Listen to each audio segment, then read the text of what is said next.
Good evening, everybody. I'm Brian Martin, Executive Director at MVRPC.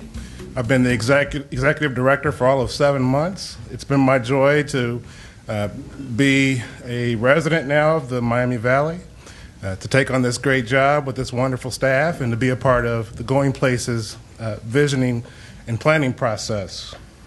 Of course, I'm a regional planner. For AICPs that are in the room, the certification maintenance credits were approved last night, so please sign up in the back, if you will. So, yeah, please sign up. You're a presenter, so you get double. I'm a lifelong transportation planner, 23 years. Okay, it's not quite lifelong, but I've been in this business for a long time with regional planning, and I just love it. This is my third metropolitan planning organization. And so I'm thrilled to be here as Executive Director. Part of my career is in consulting. There's some transit in there. So a little bit of everything. I'm a native Kentuckian. I've been in Ohio for 17 years total, plus 5 over in the Hoosier State, over in Indiana. So that's a little bit about me. And as you know, I have a great staff. The agency has been at the work of the region with Going Places for about 6 years now. And we're coming toward the end, believe it or not, with some great products and some great efforts as a team. I'd like to take a moment to tell you a little bit about MVRPC and how we're moving forward. You know, we have a new strategic plan. That was one of the first things that we did as a board and as a staff this year when I arrived. You know, our vision is to advance the region's priorities in economic vitality, improve the quality of life, and expand opportunities throughout the Miami Valley region, and to attract and retain talented individuals and organizations to the Miami Valley region. Of course, that's a little bit like mom and apple pie, and we all want that in the region. That's why we're here tonight, and thank you again for your involvement and your service, and we look forward to your feedback. MVRPC promotes collaboration among communities, stakeholders, and residents. We all have to do more with less nowadays. Thus, partnerships are vital for accomplishing our goals with fewer resources. One of our goals is to expand the types of forums we use to better facilitate innovative solutions that will enhance the region. Tonight is one of those occasions. This is not only a forum to bring people together, it provides an opportunity to deepen our efforts for partnering. What better way to do this than to learn how other regions have done this? And that's why we have this esteemed list of panels right here with us tonight. A strong proponent of learning and collaborating is our board chair. Our board chairman, in case you did not know, is Mayor Michael Beamish, City of Troy. MVRPC is made up of 5 counties, and certainly Miami County is heavily involved in our efforts here, along with Montgomery, Greene, Preble, and Dark. Mayor Mike, as he likes to be called, is a former teacher and principal in the Troy schools. He has been mayor of Troy since 2003 and has strong ties to his community and region. We have been grateful for his continued public service and valuable contributions to MVRPC. He is in his 2nd year as our board chair. Please welcome Mayor Michael Beamish to the podium.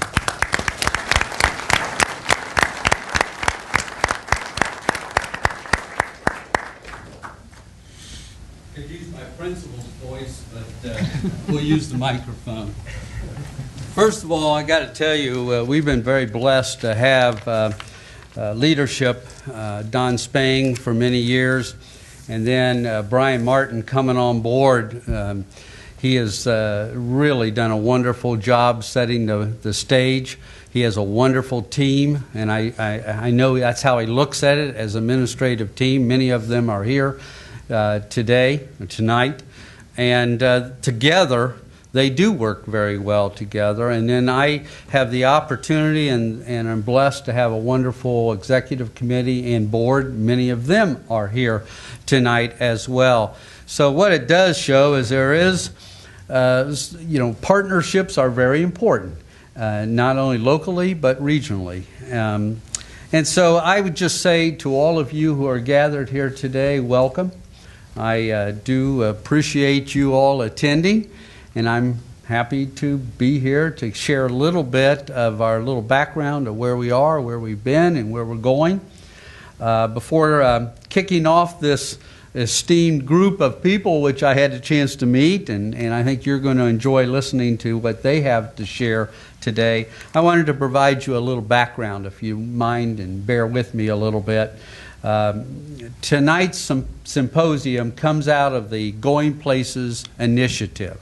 And that's been an initiative that's been in place for a few years. I mean, developing. It's still continuing to develop. We all know that we all live and we work, we play, we raise our families regionally. And now it's a time where we need to think regionally.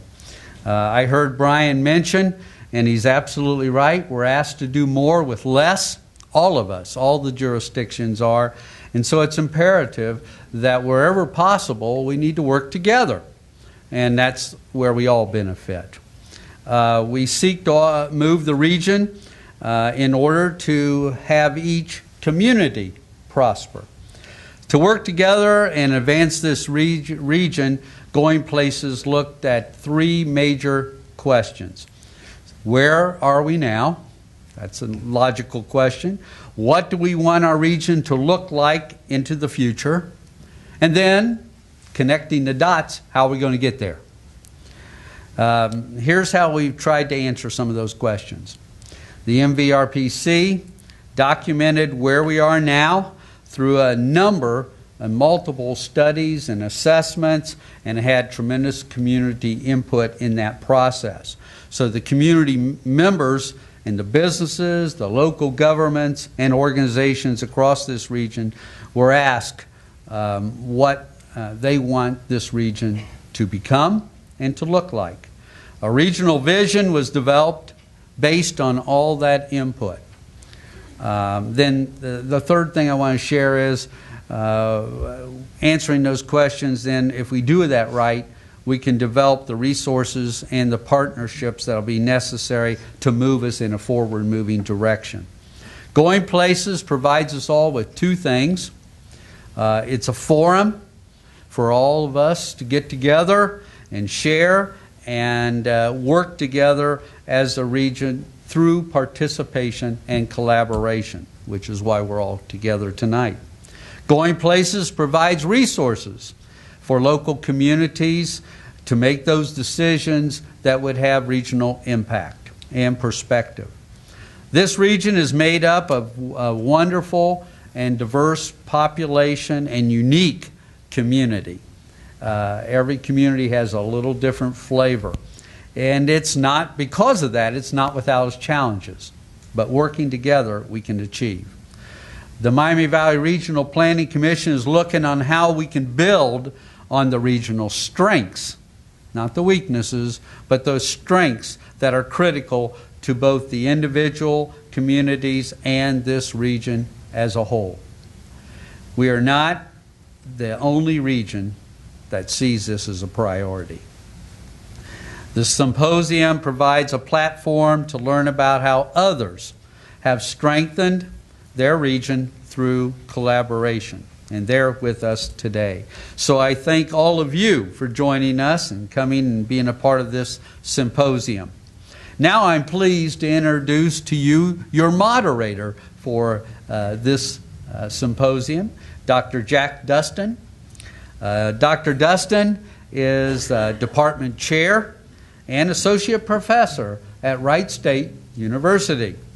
Dr. Dustin teaches the Urban Affairs and Master of Public Administration program, and he serves as the chair of the Dayton Technology Assistance Panel.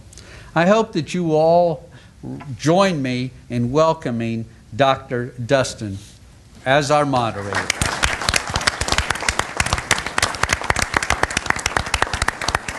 And again, thank you all for coming. Oh, he's over there. Yeah. I thought he was over there. Thank you, Mayor. Thank you. Thank you very much, Mayor Beamish.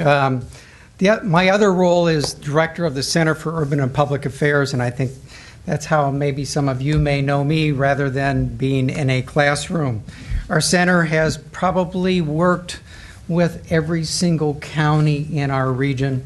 Our center has worked with most of the townships and municipalities in the Miami Valley region over the last 28 years. But I would like to just tell you about one project that I think is relative to tonight. And that is, it was about a year ago, and it was right here in Sinclair Community College, and we were working with the MCO Future Program, and that was Montgomery County's initiative to look at their future. And what we did was we looked at counties across the United States, and we identified 9 counties that were different than Montgomery County. They were very similar to Montgomery County, except for their population was growing, their employment was increasing, their housing values were rising, and so we wanted to know why. So we looked hard at the data, and then we also called them up on the phone, and we talked to area leaders, government leaders and private sector leaders, and we asked them, what do you think explains these changes? Well, pretty much what Mayor Beamish said is what we heard 5 things, but I'm going to tell you about one of them. And one of them is just what Mayor Beamish said. These individuals think regionally and they work together better. And that's what seemed to make a big difference. They were able to put aside their differences, focus on a set of priorities, and work on them together. And they all seem to prosper because of that. So having said that, let's turn to our panelists. Our 4 panelists come from regions like ours that have, like the 9 counties that we studied, the 9 county regions we studied. They have taken steps to raise their development decision-making. What I'm going to do is I'm going to ask our panelists to first give us an executive briefing of what they did in their region, why they did it, and who played key leadership roles. After the introductions, what I'm going to do is I'm going to ask them a set of specific questions to try and massage out some important points. But your questions are really important too. And so there's a set of question cards on the table. And so at any time during our discussion, you have a question, please write it out on the card and hand it to one of the Miami MVRPC staff who'll be walking around. And Bella over here is going to get them. And and hopefully I will get to them all. But in case I don't, I want to apologize. And we will try and answer all the questions you have. If not here tonight, we'll try and answer them on MVRPC's website. But on your questions, if you have a question and you want to tell me which panelist to ask the questions. So what's going to happen, you're going to turn them in, I'm going to get the questions, then I'm going to turn around and ask the panelists. So if you could tell me what panelist you would like to ask the question, to whom to ask the question, I will do that. So that would help out. If any of you need help writing a question, MVRP staff would be happy to do that. And Catherine is at the registration desk, and she will help you do that. So we want to get to it, right? We have these 4 guests, and I just want to extend my thanks. I know you took your time to share your knowledge and your experience with us tonight, so thank you so much. The first person I want to introduce is Steve Strains. He is the Deputy Director and Director of Planning for the Northwest Indiana Regional Planning Commission, which is called NVRPC. So if you hear him say NVRPC, you know what that is. And the only important point I'm going to give you is NVRPC's regional plan won the prestigious Daniel Burnham Award from the American Planning Association earlier this year. So they did a pretty darn good job. So I just want to turn it over to Steve. Thank you very much, Jack. Everything that Mayor Mike said, he could come to Northwest Indiana and say those same things about collaboration, about dealing with issues, challenges, building on your strengths, because that's what we have done. That's what we are continuing to do in Northwest Indiana. To give you a little bit of geography, we're at the southern shore of Lake Michigan, Lake Porter and LaPorte counties, including the cities of Gary, East Chicago, Hammond, Michigan City, Valparaiso. If you've heard of some of those cities, that's where we're located. Here in Dayton is the birthplace of aviation. The conception of aviation was on the dunes in what is now the city of Gary. Octave Chanute did his glider, his flying experiments off of those dunes toward Lake Michigan, into Lake Michigan in 1896. So conception, birth, take your pick.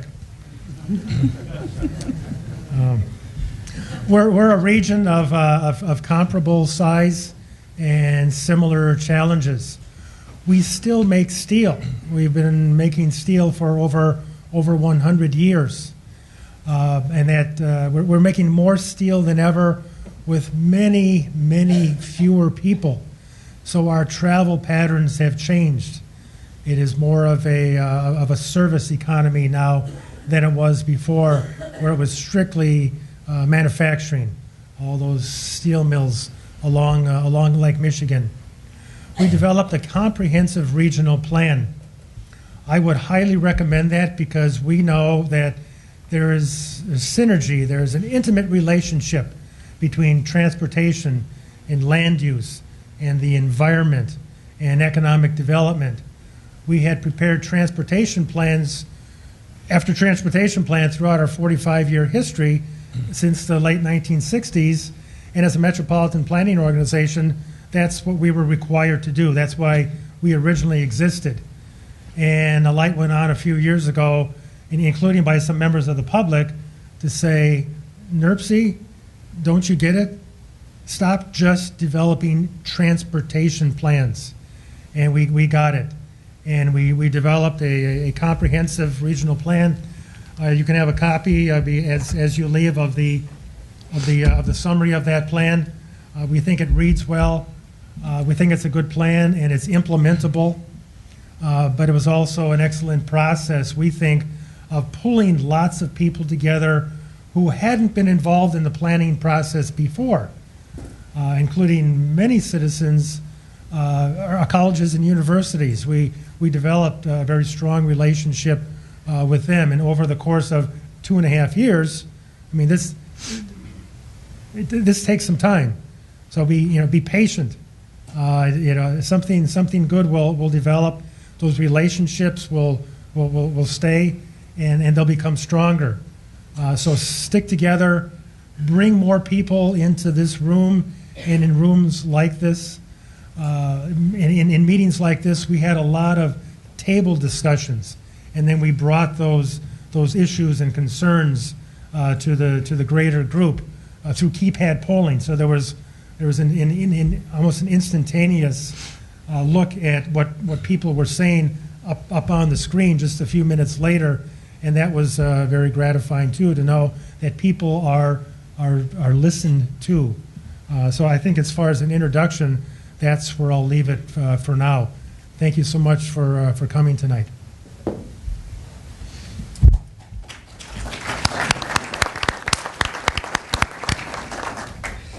Thank you, Steve. The next person I'd like to introduce is Jason Seghetti. Jason is the Executive Director of the Akron Metropolitan Area Transportation Study, which is one of MVRP's sister agencies in the Northeast Ohio. Steve is also Vice Chair of the Northeast Ohio Sustainable Communities Consortium. Steve. Jason. That's all right. Thanks, Jack.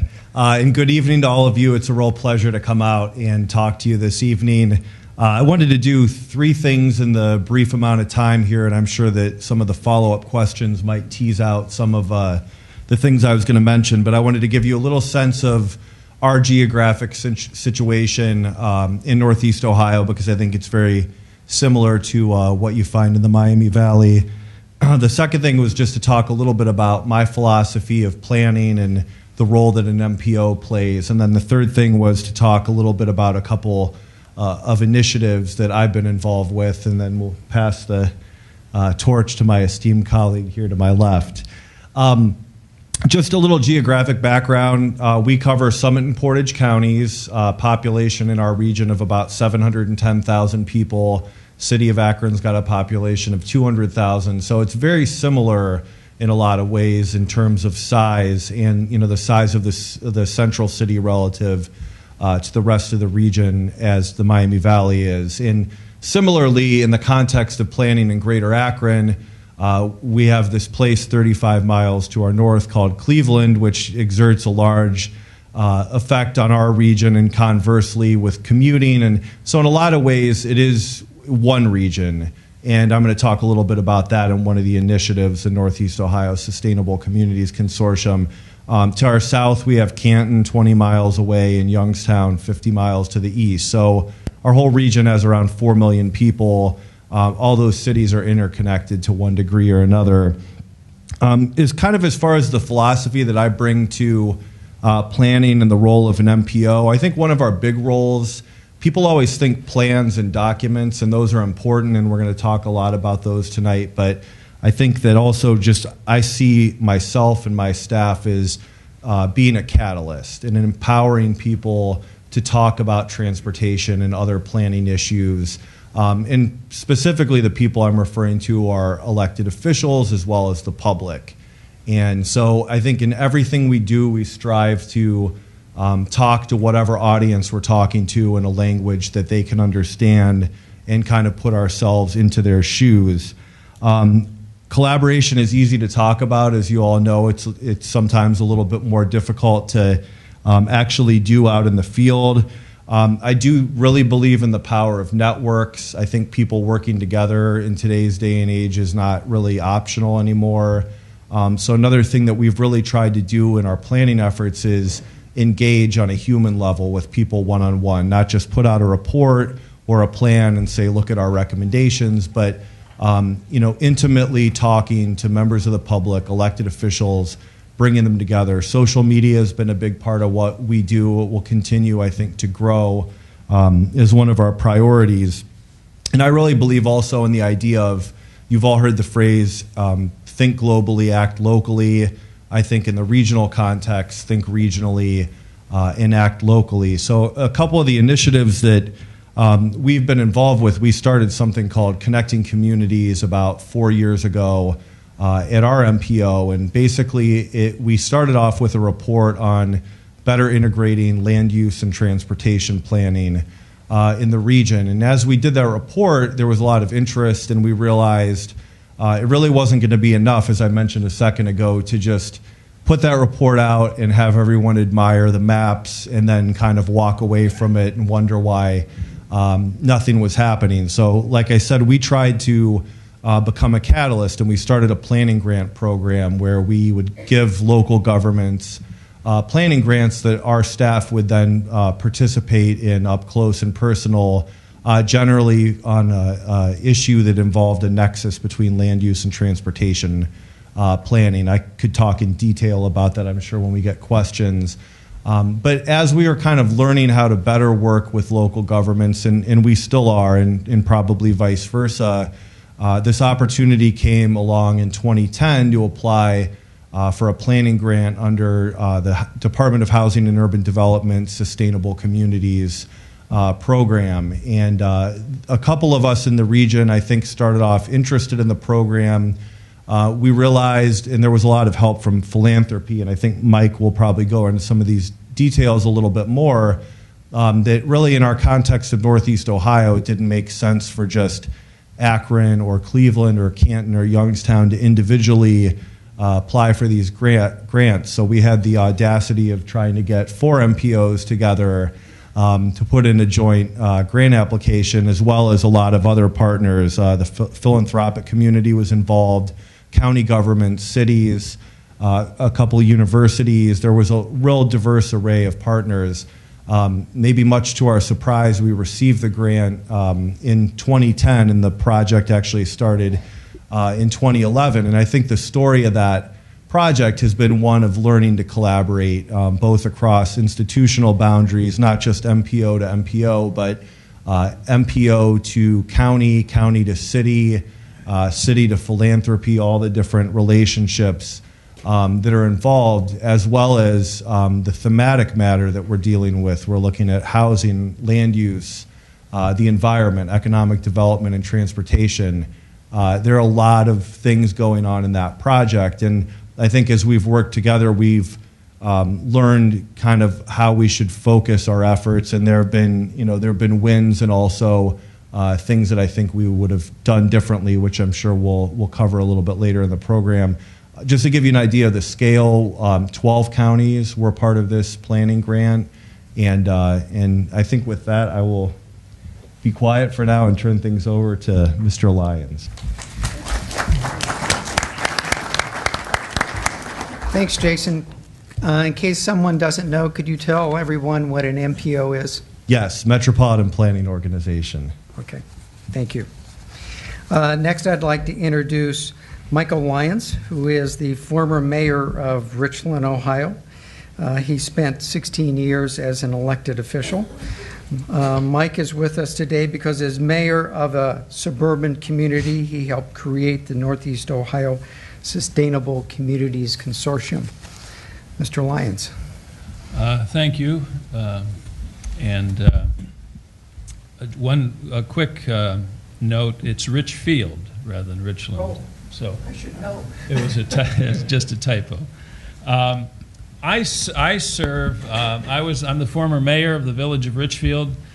The village of Richfield is about halfway between Cleveland and Akron. It has 3 interstate highways that pass through it. It has a current 2010 population of about 3,648 people. In 1967, it had a population of about 3,500 people. So it has not changed in population very much since then. So it's in a unique position, just to give a little perspective of where I come from. I was the mayor there from 2004 to 2011. I was on council for 14 years before that. I now serve as a board member on the Northeast Ohio Sustainable Communities Consortium, which Jason had mentioned. I serve in that position as a representative of an entity called the Regional Prosperity Initiative. The Regional Prosperity Initiative is an outgrowth of the Northeast Ohio Mayors and City Managers Association.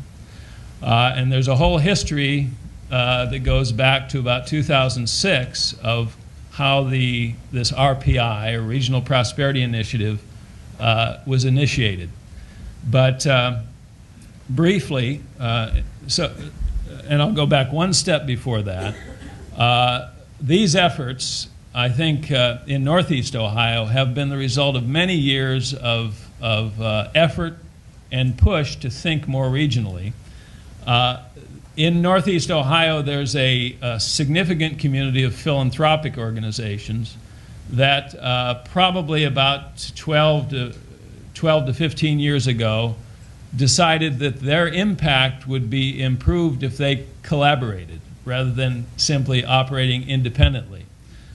So they developed an entity that's known as the Fund for Our Economic Future, which is a collaboration of philanthropic organizations. Back in 2004 to 2006, they engaged in a regional engagement project they called Voices and Choices. And that culminated in 2006 with identifying 4 major areas of that the region needed to focus on: job creation, job readiness in terms of education and job training, equitable access to the economy, and the 4th item was government efficiency and collaboration. So these were the 4 items as the result of a very significant public input process that they identified as high priorities. The Northeast Ohio Mayors and City Managers Association, about that time, initiated a discussion of the whole idea of regionalism. And for the Northeast Ohio Mayors and City Managers Association, this came out of a desire to collaborate for the purpose of encouraging economic development. So our focus was economic development. For several years before that, in meetings that we had, there was a growing discussion regarding the dysfunction of companies playing one community against another to accumulate incentives to locate in a community.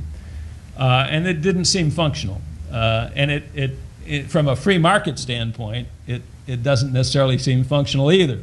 Government doesn't create jobs, so why should we be fighting with one another, offering tax incentives, when that's probably, in my view, not the central focus of the decision as to where to locate a business anyway.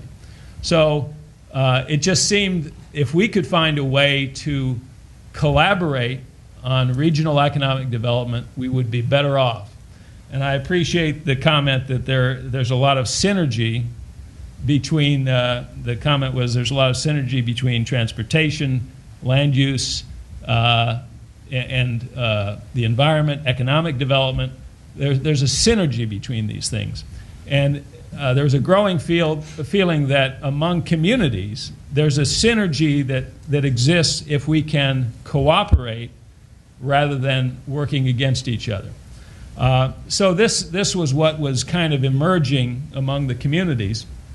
So we initiated and then we picked up on this focus that the Fund for Economic Future had identified, which is government efficiency and collaboration. And we initiated a study to look at different ways that we could begin to cooperate as communities as opposed to being so fragmented. And again, that was for the purpose of economic development. We studied areas like the Minneapolis area, which for many years has had over a 7-county area. They created a Met Council in the 1970s to do regional planning across a 7-county area. There'd be a lot to talk about with the example that they set. We also looked at the Dayton area and for a couple of good examples, and I would say in your area, both with some economic development alliances and your regional planning, in my view, you demonstrate some good best practices. So I've been watching the Going Places project since its inception, and I've learned a lot from what you've been doing. With each of these things, and Jason covered the evolution to applying for this federal grant, the Regional Prosperity Initiative, which again is an outgrowth of the Northeast Ohio Mayors and City Managers Association, is a member of that consortium. And we were involved in the application for the grant and have provided significant in-kind services as part of our local contribution to that grant. And maybe that's enough. The idea is to give a general idea of my involvement here, so I'll stop there. Great.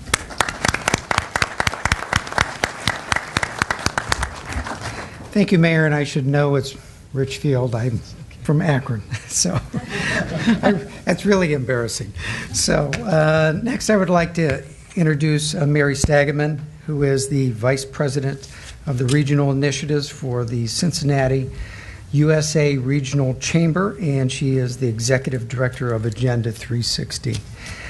Before coming to the Cincinnati Chamber, Mary was a Senior Administrator for the University of Cincinnati. So we really have a range of folks here tonight. Yes, indeed we do. Absolutely. Well, good evening, everyone. And I want to say a special thank you to Brian and Martin and the folks at Miami Valley for giving me a reason to come up I-75 and visit with you this evening. I think as Cincinnati and Dayton literally grow together, that an opportunity for more dialogue between us is really going to be important to our shared future. I'm glad to be here for a number of reasons, but first and foremost to share with you the work that we're doing and also to learn from what you're doing here in Dayton. I think because we are so close, most of you may have a sense of Cincinnati. You may know a little bit about us. You may have been down to see that group of folks that is entertaining us on the riverfront on a regular basis at this time of year, and we were glad to knock it out of the park with Pittsburgh just the other night. But you may not know too much about Cincinnati in terms of what's been going on there in recent years and why we would be compelled to develop a plan like Agenda 360. Agenda 360 is a regional action plan intended to grow talent, jobs, and economic opportunity for everyone who calls our region home by the year 2020. Specifically, to create 200,000 net new jobs, to attract 150,000 net new young professionals, and to bring 90% of the population to of the labor force, to gainful employment. And along the way, to grow our civic pride. So we believe in making no small plans. But why does this matter? Well, Cincinnati has always had a particular advantage. For those of you who know us, we had a highly diversified economy. I can remember in the late 1980s when General Electric was our largest employer, and they had 20,000 people working at their aviation plant in Cincinnati, or just outside of Cincinnati proper.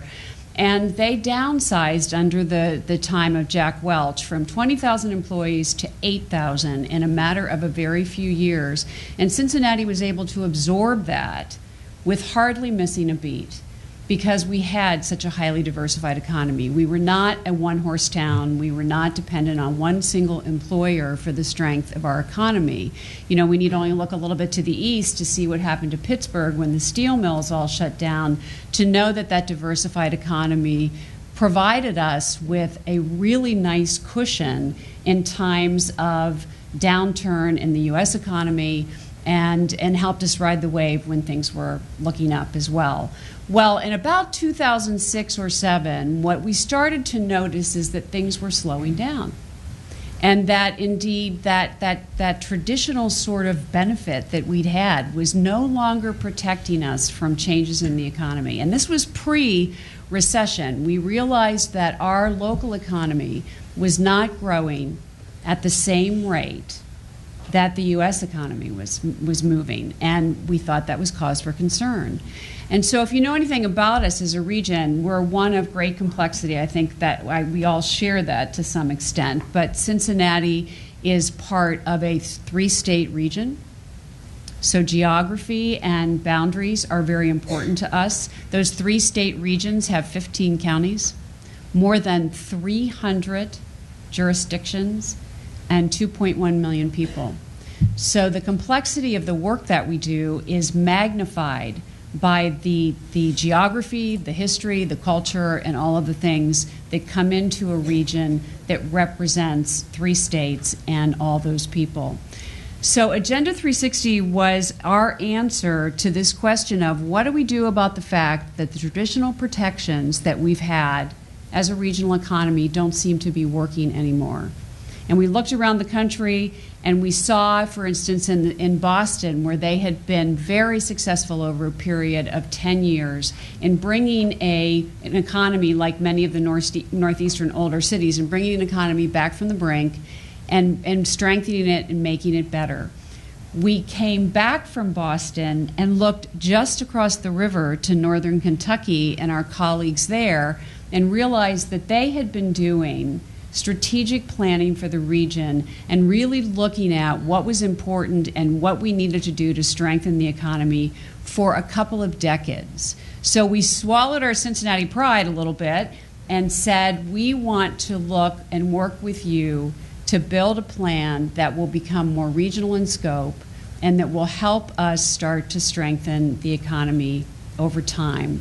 So we mirrored their process in building our plan, and over a period of 2 years, with some participation from some 7,000 people from across the region, we built out Agenda 360. It is a terribly ambitious plan, as I've already alluded to, but also a very hopeful plan because we believe that we have a tremendous array of assets that we can leverage in reaching the aggressive goals that we've set for ourselves over the next 10 years or so. So I'll stop there. I'm sure there's much more we can talk about as we go ahead, but that gives you a little sense of how we got going.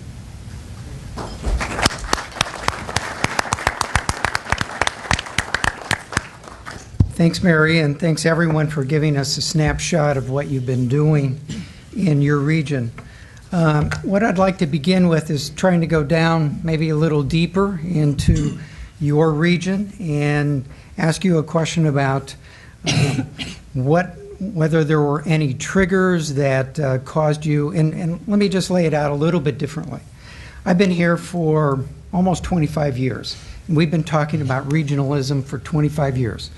When I got here in 1989, I got involved in a 7-county strategic plan. And I would say that we're not much farther at really, truly working together. And I'm a little bit of a historian, and I can tell you we've been talking about regionalism since the late 1950s and 60s and 70s. It just continues. So here's the question. What tipped the scales? What was the trigger? Who was the person that really got you to say, we're going to do this, and this is going to be the real thing this time? Or hopefully you did that. But was there something? Was it a report? Was it an event? Was it an individual that sort of caused everybody to come together and say, we're going to do it this time? In our case in Northwest Indiana, there were about a dozen influential people, some elected leaders, some business leaders, a regional newspaper that already had kind of a regional event going on. And they came to us and said, it's time to do something different. We have to think differently. We have to act differently. We need more people. We need a diversity of people around the planning table. And they came to us and said, okay, we'll figure this out. And it took about 6 months of planning, and then we embarked on our 2.5-year process that got us to the point of developing a plan that there seems to be universal acceptance, and that almost surprises me. It was adopted in June of 2011, and nobody quarrels with the vision for a more vibrant, revitalized, accessible, and united region that seems to resonate with everyone. And then as we go deeper, those are defined, and we describe goals and objectives and principles. And it was adopted by our board at a very well-attended meeting unanimously, everywhere from the highly industrialized and greatly challenged city of Gary to the more rural areas. And somebody in a smaller town, one of the elected officials said, well, this plan says to revitalize the communities of Gary, East Chicago, Hammond, Michigan City, and that's probably where the money that we control is going to go. And he said that's okay, because as Gary goes, so goes the region. There's an understanding between elected officials of large and small towns that we've got to stick together, and it's literally one for all and all for one. Great. Thank you. Anybody else want to pick that up? I think in our region it's similar. Just a couple sets of numbers for context. In 1950, Cleveland had 914,000 people. Today it's got 390,000. Youngstown at 170,000. It's got 62,000 people today. I mean, that's pretty astronomical population loss. Not only what's going on in the central cities, but when you look at our 12-county region, we have 7% less people than we had in 1970 as a region, and we've increased our developed footprint between 20 and 25%. So I think that the twin trends of the abandonment, severe abandonment in the central cities, it's spreading to the inner ring suburbs, and all the development outside of those cities, the cost of infrastructure is not sustainable. And I think the straw that broke the camel's back was the recession in 2008. And I think that's the first time that even nationally people started to really, as you said, Jack, people and Steve have been talking about this for 25 years. I think some of the realities with the downturn in the housing market and commercial real estate and the unsustainable cost of public infrastructure. I think there are economic realities that we were able to dodge or downplay for a long time that just simply can't be ignored anymore. Great. Thank you. Anyone else? I often say that when asked about Agenda 360 that it is the place where the Chamber's business mission meets the civic and the social spheres. And I think that from a Catalyst perspective, that trip to Boston that I talked about before was included people and leaders from all the various sectors of our community. So we had business leaders, we had public officials, we had civic leaders, we had philanthropic leaders, and so on. And they collectively decided that it was time to act, to come together and collaborate in ways that we had not done in the past. One of the sort of secret sauce ingredients of our planning process, though, was that we took that cross-sector leadership and then we sliced it vertically by generation. So all of the work that we did was led by 3 generations. All of our teams were helmed by what we like to think of as a mature leader, and sharing space with a bright young professional who brought a whole different perspective about what the future of our region could be to the table.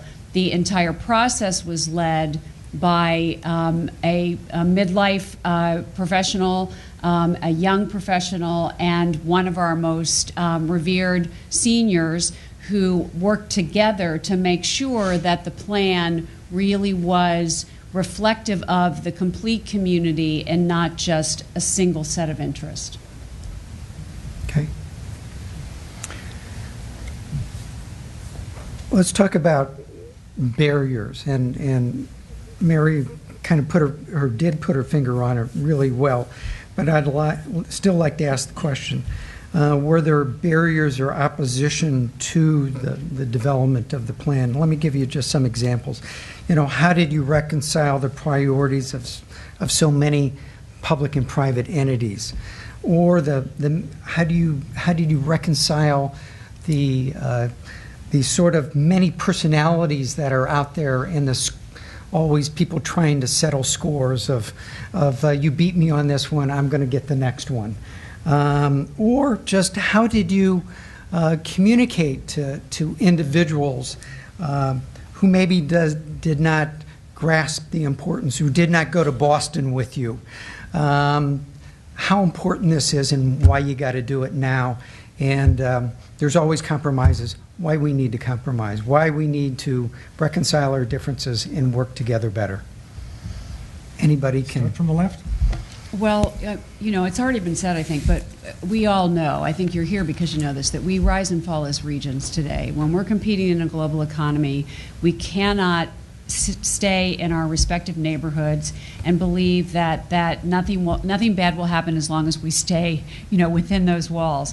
We really do have to think about things in a regional level, and in fact, the group of us represent sort of a super region and a good portion of the Midwest, and a place that we need to think about is competing with all the other large parts of this country and the rest of the globe. So I think, part of it is about getting up high enough in order to see where the real competition is, and it isn't from the neighbor just down the road. It really is from places around the globe, and so we have to change the way we think about the work we do. There are all kinds of barriers, and there are all kinds of individuals who want to throw barriers into our path to progress. But I would tell you that the single largest issue that we had in trying to get people to think together and collaborate on a new way of building progress in our community was complacency. And that's the sense that things are good enough.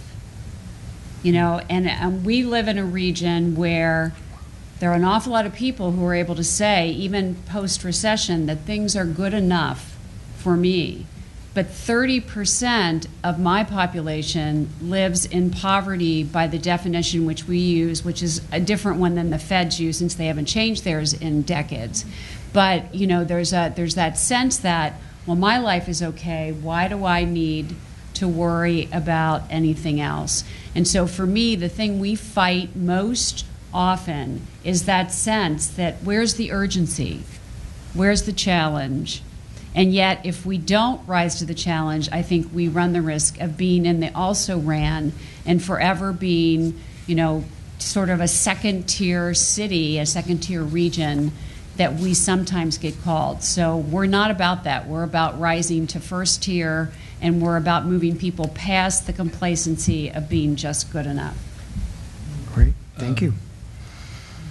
I think this is a complicated question. I first would say that from my perspective, the way the question is framed is what barriers in developing the plan. And I guess I would first a little bit challenge the notion that there is a plan. My view is that part of what we're learning is how to plan together, building the capacity to have conversations, and there is no plan that if you have a static plan, I don't know that you have anything. But if we build the capacity to think about these dynamics of the relationship between economic development, transportation, these are not static things. They're always changing. And if we don't build the capacity to have the conversation in a deeper way on an ongoing basis, then we... So I guess I first object to the notion of a plan. And and then I would agree that what popped into my mind is the word inertia is the big obstacle or barrier. There's institutional inertia. As human beings, I think we tend to prefer, I think we all have a rather conservative bent in our human psyche to stick with what exists. You're familiar with it.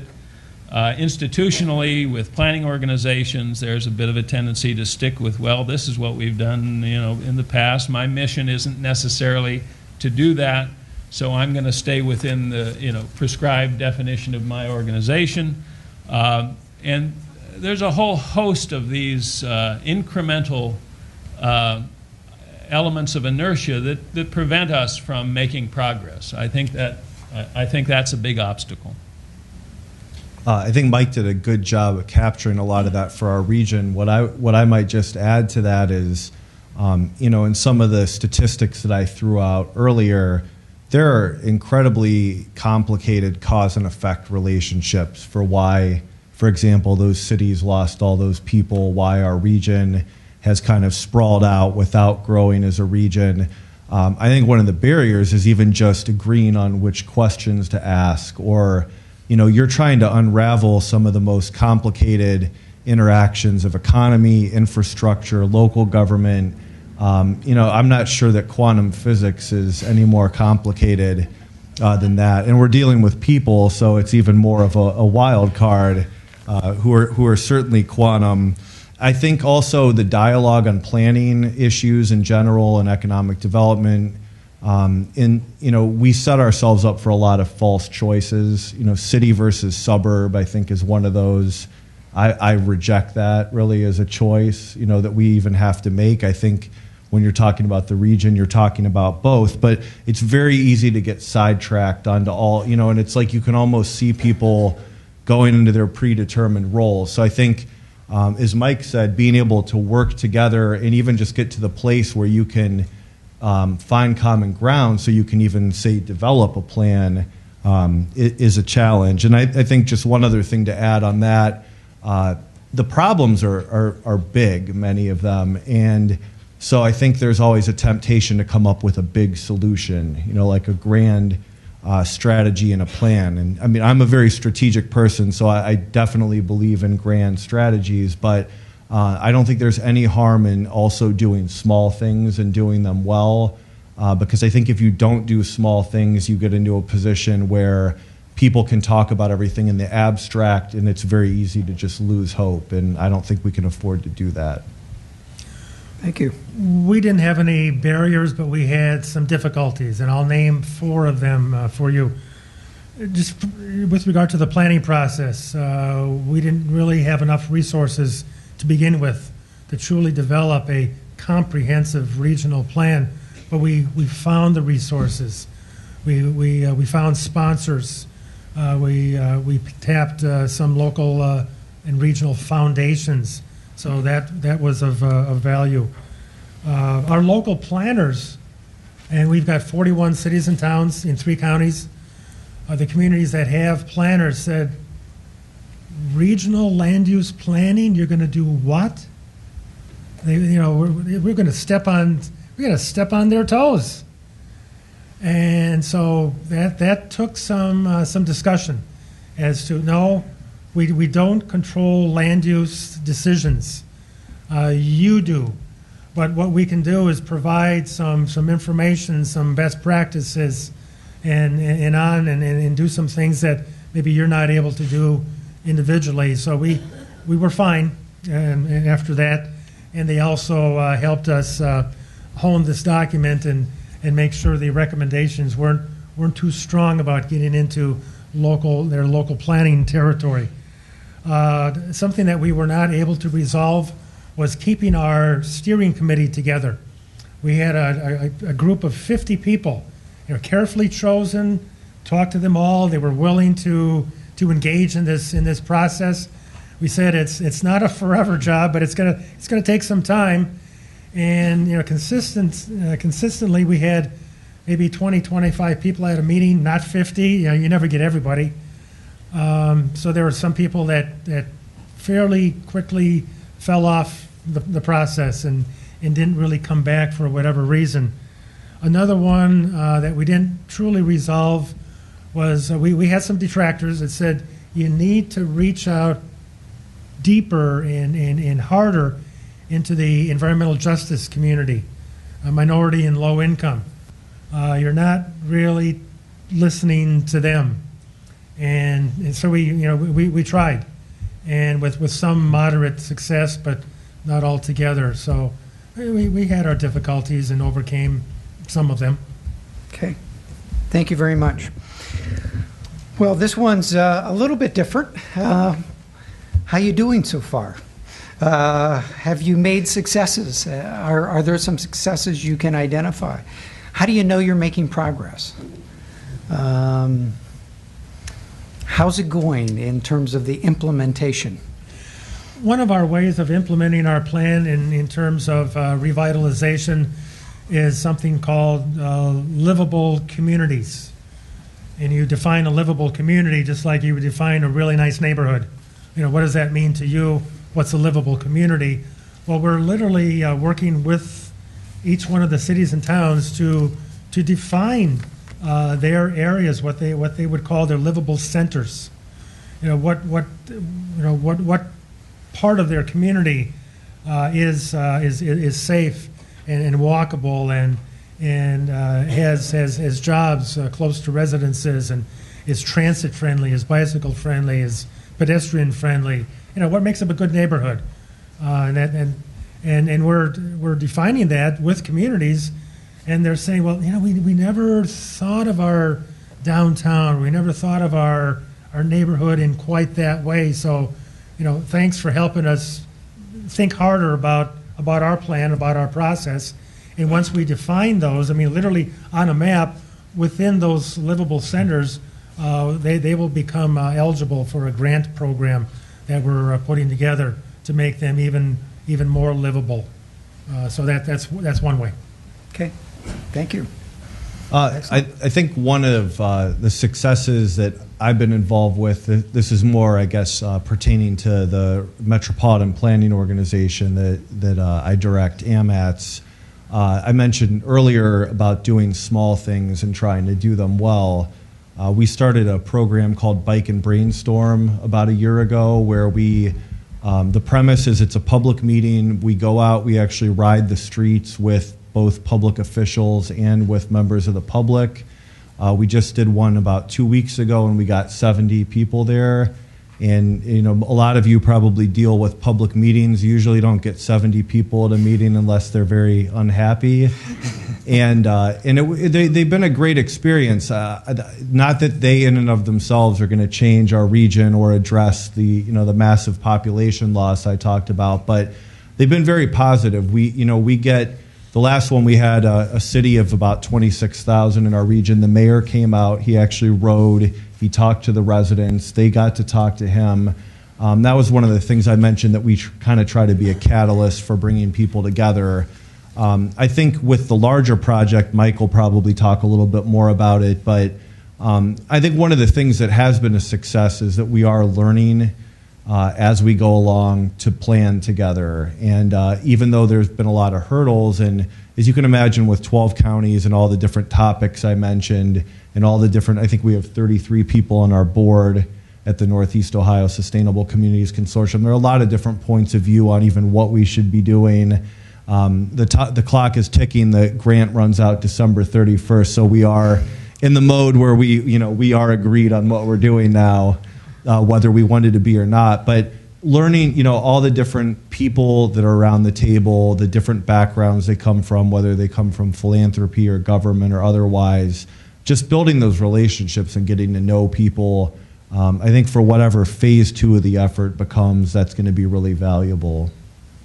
Excellent.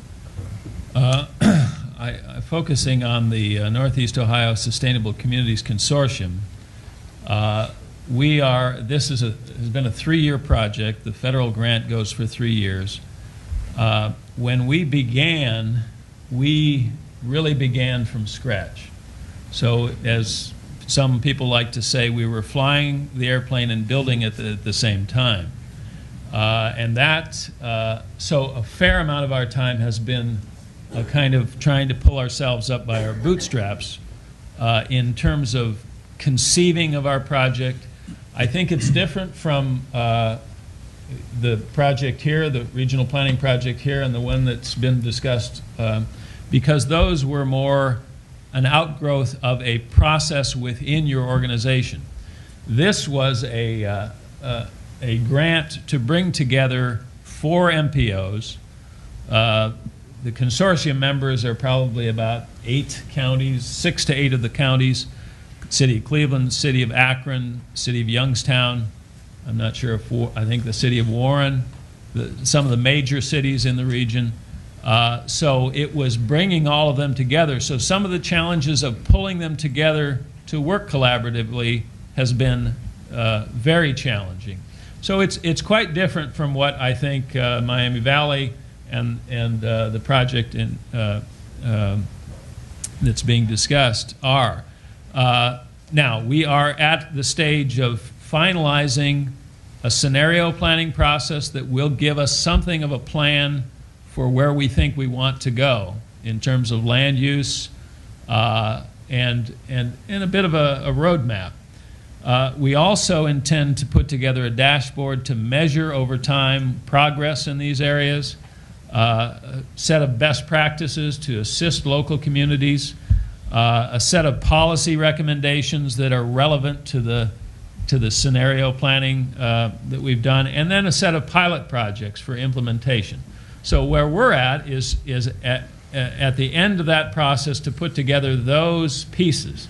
From there, we will then attempt the difficult task of trying to implement what we've laid out for ourselves. So that's where we're at. In the overall process, I think the judgment would still be out as to how effective that whole process is. So, Thank you.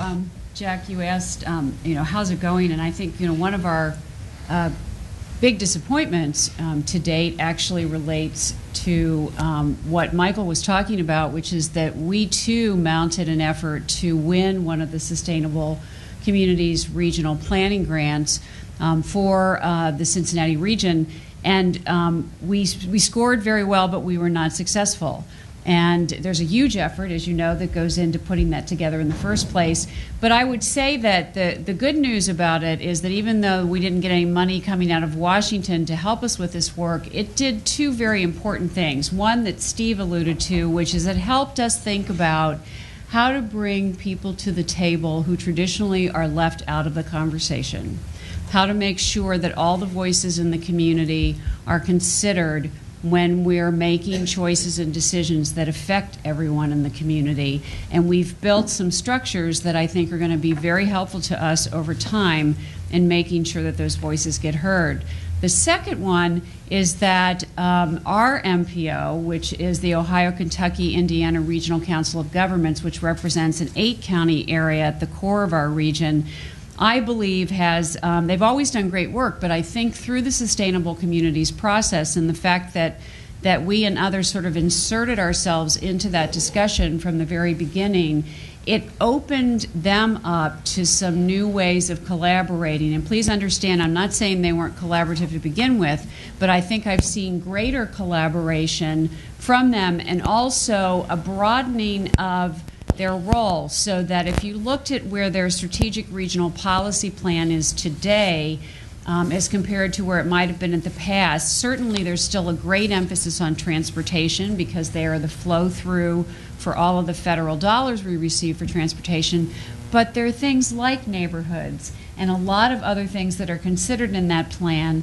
that weren't here today. So even out of disappointment, we bred a degree of success. On the other side, probably the most successful effort to date is one we've done with our counterparts in Northern Kentucky, and that is the creation of what started as a single report but has now become a family of them under the banner of regional indicators. And in 2010, we worked with our friends in Northern Kentucky to put together a picture of the Cincinnati and Northern Kentucky region on 15 key indicators around people and jobs, and how we were doing in the absolute on things like poverty rate, educational attainment, metropolitan GDP, venture capital investment in the region, and housing affordability, and so on. And we looked at the power in this was not just looking at where were we, but how did we stack up against 11 other regions. We put together a peer set of regions that we compete with for people and jobs on a regular basis, some of them here in the state of Ohio and some beyond, but also a couple of aspirational regions for various, because of various considerations. So Austin's on the list because they are such a magnet for talent. Denver is on the list for a lot of the great things that have happened there, including a phenomenal public transit system.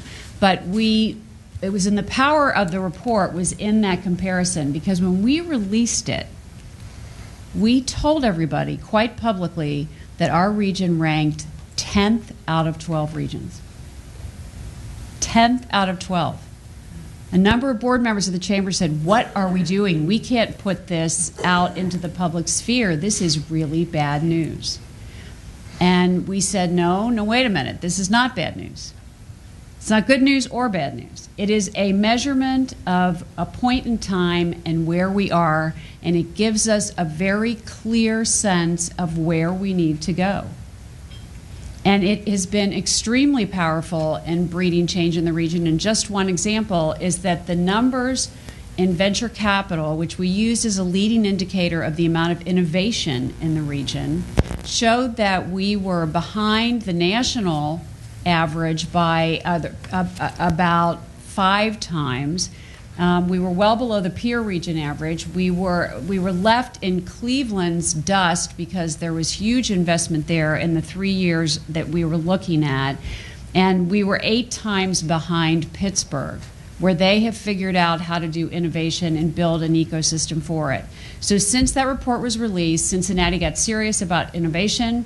Companies like Procter & Gamble and General Electric and others came to the table and said, we're going to invest in this. We have created an entity called Centrifuge, which is intended to be an incubator for innovation in our community and to help grow out the innovation ecosystem for Greater Cincinnati. And there's a $50 million fund in development to help provide the capital needed to catalyze new businesses in our community, all from that single report. Great. Thank you. I'm going to ask one last question, and this is the easy one. There's lots of different people in this audience. There's some public officials, elected officials. There are administrators, and then there are citizens. So you can pick your audience and who you want to give the advice to, but what advice do you have for us in the Miami Valley region? So you could, for citizens, it could be for elected official, it could be for administrator, so you can direct it any way you want. Anybody can start. Stick with the process. Bring more people into this process. You all have friends and acquaintances who you know should be here tonight, but are not. So widen the circle. Be patient. So should citizens, your advice to some of the citizens here is involve other people that you know? Absolutely. You know, people who are active in their neighborhood, active in their community. Perhaps they're secret regional citizens too, and are interested in their region, and can put their energy to work in a process like this. So, yeah, widen the circle. Okay. Thanks. But don't hold all your meetings here or a place like this. Go out and about throughout the region and hold at least small groups. Go to them. Don't make them come to you. Thank you. I think my advice would be primarily for the public officials that are in positions like mine, where you're a government official but you're not elected, but it would involve citizens and elected officials, and it kind of goes back to what I said earlier. I think one of your main jobs is to be a catalyst and to be a bridge between citizens and elected officials, because, just personally speaking, I've never known in my lifetime a time when most citizens had a lot of faith in government or in public officials, and I think it's got to change if we're ever going to change anything. I think any of these issues, when you deconstruct them down to the most basic level, if we had cooperation between public officials and citizens, I think they really could change a lot of these issues. And I think, there are great public officials out there that care. There are great citizens out there that care.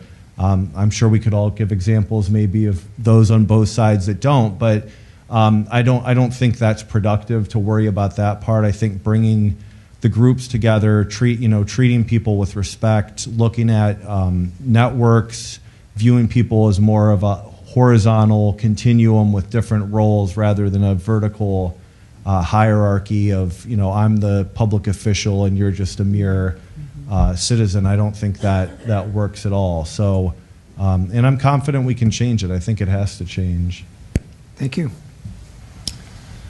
My mind is going a couple different directions on this, but I've been involved over the past 10 years or 10 or 12 years in a number of organizations. Another one that exists in Northeast Ohio is something called EGNet, Efficient Government Network.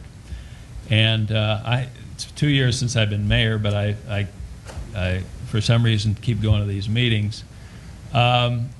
And we had a meeting yesterday, and a month ago we had a meeting, and we had someone from your Mayors and Managers Association you have down here, and there's a small staff, and they do analysis of collaborative work. So we asked him to come up and help us think about how to improve the sustainability of our organization, and learned a lot about what you do down here. And there are cultural differences as to how your local governments work.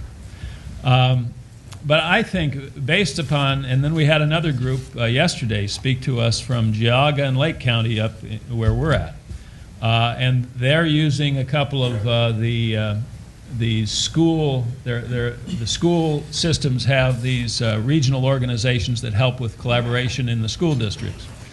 And we're trying to get them to expand their work to work with municipalities for efficiency and collaboration. And these are, I think there's a lot of innovation that's at work among government entities. And that innovation is along the lines of collaboration. I think that this is something, hopefully, we will see more and more. I think part of it is technology-driven. I use a comparison to, in the private sector, the supply chain. If any of you read the evolution of the integration of the supply chain in the private sector has been phenomenal, a phenomenal impact on the economy. Some would say good and some say bad. I think in the public sector, technology will help us to begin to understand the supply chain of government, if you will, and we're just in the process of trying to understand that. And I think there's tremendous innovation that's possible in the government sector to better understand how we provide services in the government sector and how to get control of that, if you will, the supply chain of government. To make it more transparent, to make it more accessible to the public. This, I think, is what is at play in our government environment. And I think it is somewhat inevitable. And through these meetings that I've seen, I've also seen what a resource of people who are working at this, their talent, their dedication. It's very impressive. So I'm very encouraged. So I think what I would say is, as citizens, as public officials, we need to be part of that process. We need to have a higher vision for what's possible with government, both in terms of the quality and effectiveness and efficiency of provision of government and the transparency of government, both to public officials. And as a public official, I'll tell you, sometimes the government that I was involved in was not very transparent to me. And that's because it's not easy sometimes to get control of information. Who controls information controls decisions. That information needs to be more accessible, more manageable. All of these are processes, and even in the planning process, accessibility of information. And some of this planning process, to me, is pulling together information. Pulling together information isn't a plan in itself. It is part of the basic information you need to have the conversation about where we're going. Now I'm going on a little too much, I think, but we need to be part of that in a positive way, I think. Well, Michael, you mentioned the private sector, and I sort of find it ironic that, having spent 25 years myself in a public university, that I think I'm the voice of the private sector on this panel. But for those of you who are business people, one of the great revelations for me of the work that we've been doing over the last couple of years is the need to understand that the work we're doing doesn't really happen at the speed of business. And so there's a great need for translation about process and about intentionality, discipline, and persistence to drive the kind of change that we are driving. So, when people are motivated by quarterly results, it's really challenging to get them to think years in the future and realize that the change we are trying to make is going to take years to achieve. So part of it is about being able to talk about the incremental successes, like Jason talked about some great small successes earlier that are really important to acknowledge and celebrate and communicate so that people have a sense of momentum and believe that there is real change happening. I think for us too, though, that it's also about speaking to the business community and helping them to understand that if everything around the wheel that we use to describe our work doesn't center on business growth, although that's at the 12 o'clock position, that everything around it, transportation and quality place and inclusion, all ladder up to help make a stronger economy, and that will drive business growth. And so just as an example of how we do the translation, one of our most recent efforts is around inclusion and around making our region diverse by design. And we issued a report which is now turned into a really robust series of actions that are being supported by our corporate community in ways that no other work we've done to date has been supported. And here's the reason why. We could have made a case for diversity and inclusion from a social equity perspective. I think that probably everyone in this room could make that case. We've been making it in our respective communities and in this country for a long time. And there's still a powerful case to be made there, and at no more appropriate time than the 50th anniversary of the Civil Rights Act and all the other things that we've been talking about of late. But I need to talk to businesses where it matters to them, and where it matters to them in Cincinnati right now is in the quest for talent. And how do you compete for talent when you are a Midwest flyover city, when you are labeled as conservative by everyone you ask, and when you want your talent to reflect the global economy in which you are doing business today and the changing demographics of this country as well. So we made the case for diversity and inclusion on a business platform and as a business imperative if we're going to be successful as a region. And by doing it there, instead of in the social equity space, we have leadership from the top companies in the region, and we're talking about C-suite, corporate level executives engaged and involved in saying, how can we make this region diverse by design? And it's because we've done the translation and we continue to keep them in the room by representing their very substantive interest in making that kind of change for the region. Excellent. I now have lots of questions from the audience, and I was going to ask those.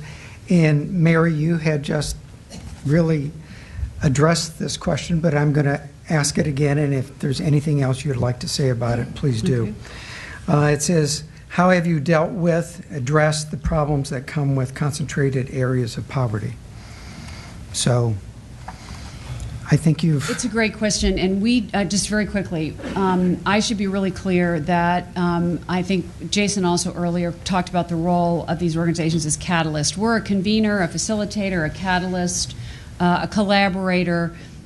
We have recognized over time that we need to take the lead in developing some initiatives because there's a gap, there's an empty space that needs to be filled, but much of our work is done by aligning and bringing together people who are already doing great work in the community. So when it comes to the percentage of people in our region in poverty, United Way is the lead organization on tackling that challenge, but it is joined by all of its member agencies and support from both sides of the river in saying, how do we continue to create a better safety net for people in our community, to ladder people up to gainful employment, and we have some very powerful new workforce efforts that are doing that, and working, just chipping away at that 30% number and trying to knock it down to something smaller over the next few years.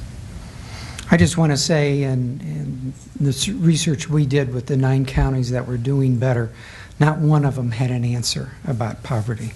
So it's a shared, systems change issue. It's a shared you can't problem. do it with any one thing. Yeah. Mike, if you put on your mayor's hat, this is a question for you. How did you straddle representing both your organization, Richfield, and the region simultaneously? How do you reconcile that? Well, I don't find it very difficult myself. I just can't imagine thinking of Richfield as an isolated community. Maybe in part that's because we're, we have 3 interstate highways that go through the town. We're 20 minutes from downtown Cleveland, 20 minutes from downtown Akron. We've probably been more associated with the impact of the surrounding communities than the average small community. I find it a great advantage to be involved in these regional discussions from a local community standpoint. I think it positions you in a much better place to understand forces around you. So for me, I just find it difficult to see any inconsistency. I think that there's something I heard referred to as the non-competitive space, which is a place where where a lot of things can take place that are collaborative, and there are times when interests don't coincide, and you just have to be able to identify those. And my primary obligation is to my community, but. One other thing, we, in the course of our analysis of some regional issues of relative tax capacity of communities, Richfield is probably around 96 or 98%, in terms of tax capacity is defined by your tax base over your population. So we have a very advantaged tax base situation relative to our population. It's probably a little easier for me to be generous in my attitude toward other communities,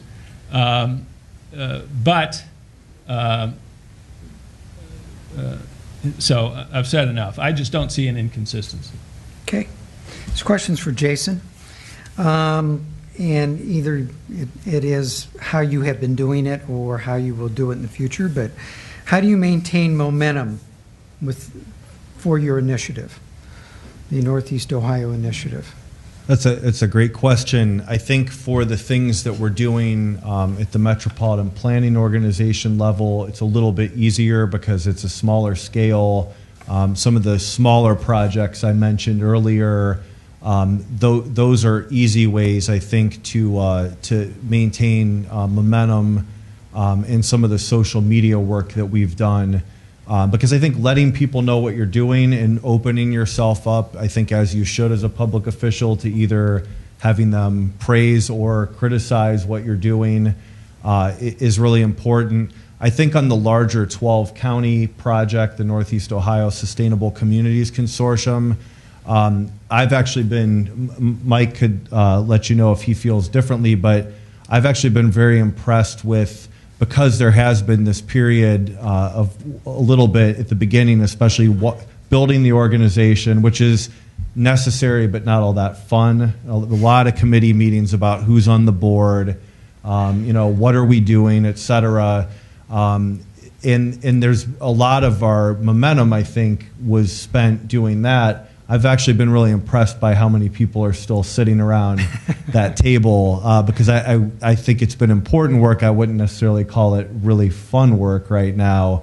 But I think the big test for that effort is, Mike talked about the scenario planning and so forth. There is going to be a plan in addition to the products he mentioned, the pilot projects, the dashboard.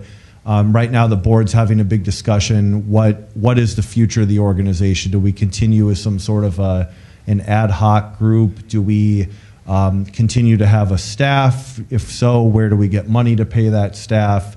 There are pros and cons to, if you don't have a staff, you don't get caught up in as much administrative work, which is great. You don't necessarily have a lot of capacity to do anything either. So it's striking that balance. But I think the test of the momentum is going to be when the federal grant is over and we turn into a pumpkin, so to speak, are we going to go ahead and continue on with this work? Because I think, like Mike said earlier, gathering data, looking at trends, that's really just the prerequisite to even begin to have a conversation about what to actually do.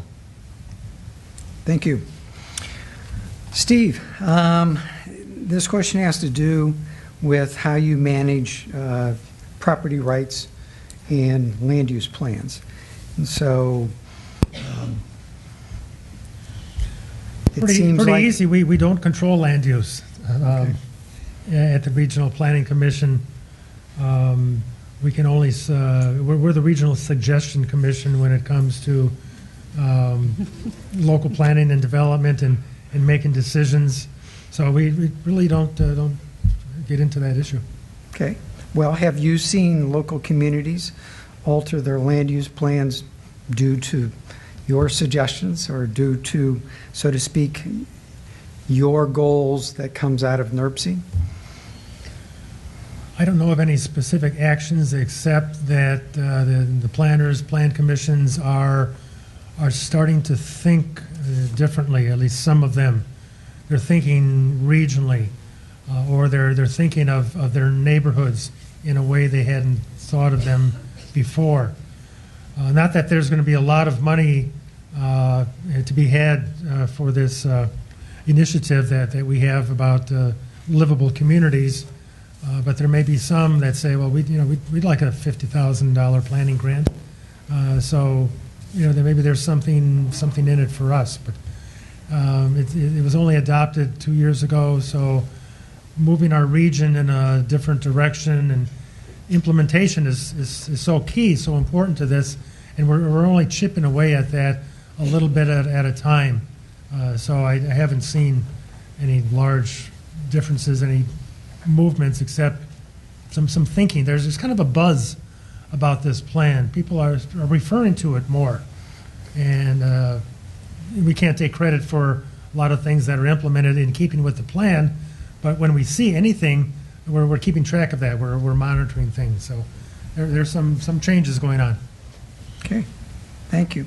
Mary, what do you believe was your strongest tool for implementation of the Agenda 360 plan?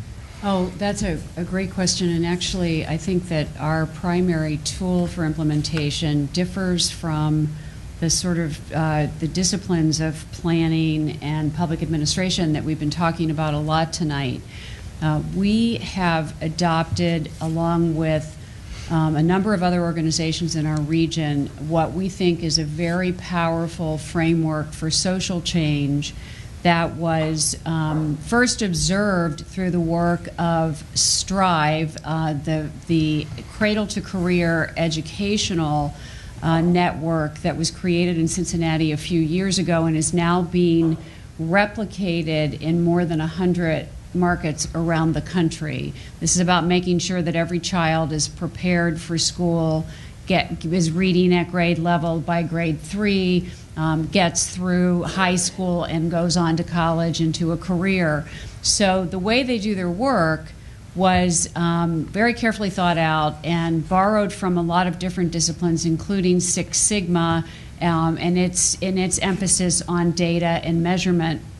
And so over the last couple of years, and some of you may be familiar with this, we have teased out from that a framework that is now known as collective impact. And collective impact, as I said, is a very powerful framework for change that has 6 identifiable components. The first is a common agenda, and that's what we've been talking about tonight. The second is shared measurement systems, and I alluded to some of that with our regional indicators report, but there are other systems in place in all of these plans that would meet that criteria. The third is mutually reinforcing activities, and that has to do with that alignment that when you bring organizations together and you reduce redundancy and you work on goals that are in common, you can get more done than when everybody's in their respective silos. The fourth is continuous communication. I'm sorry, I want 1, 2, 3, 4. Yes, continuous communication. And then finally, the presence of a strong backbone organization. And there are characteristics that organization must have that we probably don't have time to go into right now, but Agenda 360 is a backbone, Strive is a backbone, our workforce network is a backbone, Success by 6 is a backbone, and we are identifying other organizations in our region like our Growing Sustainability Alliance and helping them develop the capacity to themselves be backbone organizations that help to bring those other 4 components together in order to achieve collective impact. And that's really the primary tool we use to drive change in the region. Okay. Thank you very much. Is there, and this is for Steve and Jason, is there a danger in trying to be too comprehensive when it comes to regional land use issues? I'll try to answer that as well as I can. I think I know what the question's getting at.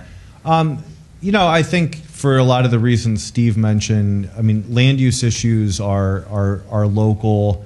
The role of a regional organization is to come up with, I think, a vision. Different MPOs are different. Our metropolitan planning organization, for example, is a fairly transportation focused organization. I only mention that because I don't get as into the land use side of things. But I think, I mentioned that Connecting Communities initiative that we have, which the premise of that is to better integrate land use and transportation decisions. And in that, I think we can really work on a community-by-community basis. I think one thing we've learned is we need a champion at the local level. I don't think it's productive or beneficial to try to go in and tell a community this is what you need if they don't have any interest in doing that. So usually if we get involved in doing a coordinated land use transportation plan, it is at the behest of that local community.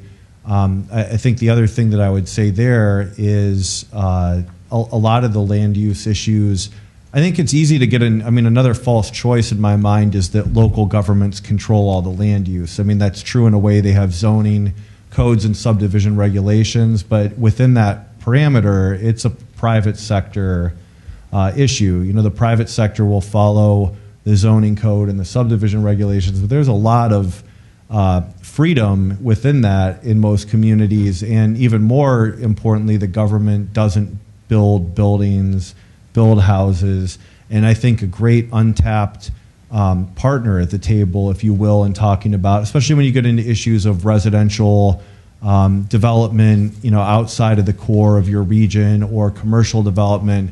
Developers build that. I think they have to be at the table, and I think the onus really is for the public sector to learn how to interact with them, and which is not always easy. But a lot of developers I come into contact with, they're receptive to some of the principles that planners might espouse with smarter growth, as we like to call it, which isn't really a term that I like that much, but. I think the private sector is a key partner, and learning how to work better with them is really important. Okay. Yes, there is some danger in trying to be too comprehensive. We're going to stick to doing what we're pretty good at, and we're providing the communities with information, with analysis of land use that they've never had before. I turned to a map in our plan called the Green Infrastructure Network. It shows water resources, ecological assets, groundwater protection, and managed lands all on one map. That didn't exist before. And so it's information like this that we'll continue to provide, and it's really appreciated by lots of people. So we're not going to get out there too far. Okay. I'm just going to put one last question out for everybody or anyone who wants to respond to it, and that in any effort that is regional, especially regional, but it also can be true in smaller communities, larger communities, and it just kind of ratchets up when you get into the regional level. How do you engage people who just don't want to be engaged, but yet you need them at the table, who sort of resist being engaged, part of the discussion, and then perhaps then becomes your opposition because they were not engaged and they really don't know what's going on? How do you engage people who don't want to be engaged? Yeah. I think you go to them. Don't make them come to you. We have some detractors in the process, and we throughout the process, and we still do. We identified some people, and we asked them to come to the table. We invited them, and some still resisted. Okay, they'd rather throw things from afar than being close. So you can't engage everybody who really doesn't want to, but you can keep trying. You can provide information. You can show results. You can go to them. You get connected by social media. Bring young people to the table. They're hard to plan with. You got to find ways to engage younger people in this process. So, hope I answered it. Great. I'll speak. I think we all tend to speak from what we know. I think a lot of the key is to be a human being, to interact with people on an actual human level. I think citizens have grown accustomed, justifiably in a lot of cases, to, they call the public agency, not ours, of course, but, and you get routed around to various people. As Mike said, it's not necessarily transparent even to the people within the public framework sometimes. And I think one bad experience, because I think most people actually do want to be engaged. I think most people, though, are very skeptical and cynical about whether they actually will get any sort of an authentic response on the other end. So, for example, with myself, I'll go get coffee with anyone that calls. I'm actually tickled pink when anyone wants to talk about planning, and that includes whether they like what we're doing or there's something that they have a big problem with. And I think as a public official, that's your job. It's not really optional, to not engage with people that don't like what you're doing. I would argue that that's even more important, because I think if people sense that you actually are authentic and human, even if you disagree, I think that opens doors for building bridges down the road. Thank you. Well, I think the short answer would be personal contact. I think, based on my experience in local government, even in a small community, the majority of people don't really pay, aren't really engaged unless it has an impact on them directly. So that's usually the case. With regard to land use, my experience is people don't like to be told what to do, but if somebody does something next to them, they would like them to be told what to do. And so that whatever our view is, we have to have some humility about our thinking about that. I will say that in our project, the NEOSCC, there is we've had several meetings we've attended and made presentations to. There's a group of people who feels that the whole idea of regional planning is something to be opposed on an ideological basis. They attend our meetings. We've attended just last week a couple of meetings. I don't know that we're going to come to any kind of meeting of minds, but I attended both of those. I now know some human beings that hold that view. They have had contact with a human being that is part of this, and I don't know that they're going to be engaged in it in a way that acknowledges the process, but that personal contact takes us beyond just some of these ideological issues, and so that would be my short answer. Thank you. Maybe three things to wrap up. I think that from a very pragmatic point of view, that there are some folks in this world who simply will not engage. We live at a time when there is a paucity of social capital in our communities and a lot of cynicism. And I agree with everything that's been said about continuing to communicate and to engage and to bring people to the table.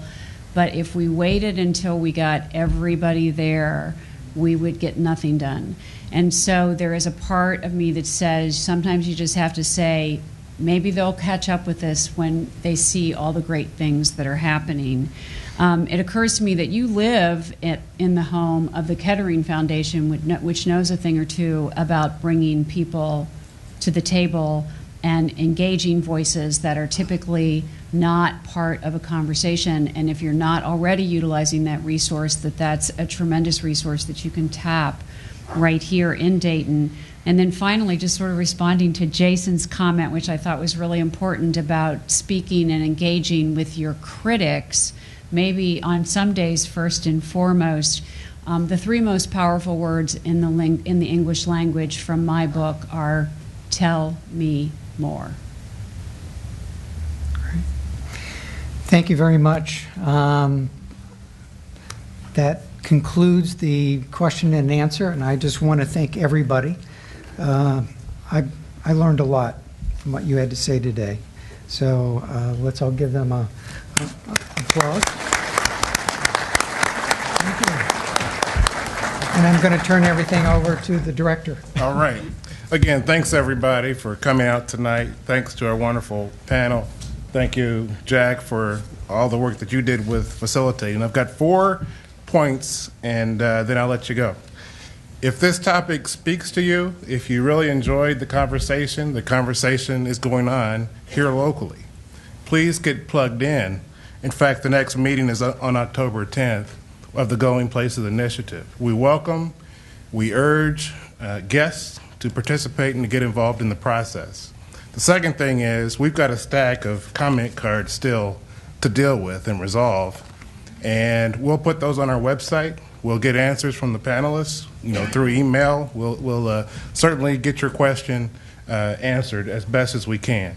And I'm sure that the panelists will be here for a few more minutes in case you if you have that burning question and you want to ask it. If you have other comments, please use the comment card, drop them off at the table. Also, November 19th, we have a fellow from Minnesota coming to Piqua, Ohio. We're hosting on November 19th Mr. Chuck Maroon. Chuck is a civil engineer. His thing is infrastructure and land use. And I think he has some really good things to say as well. So as opposed to a panel, it'll be a national speaker that we'll have in Piqua on the night of November 19th. As mentioned, there's materials out. NERPC's plan is on CD. The Agenda 360 information is out there as well. And don't forget your parking pass. Thank you, everybody. Good night.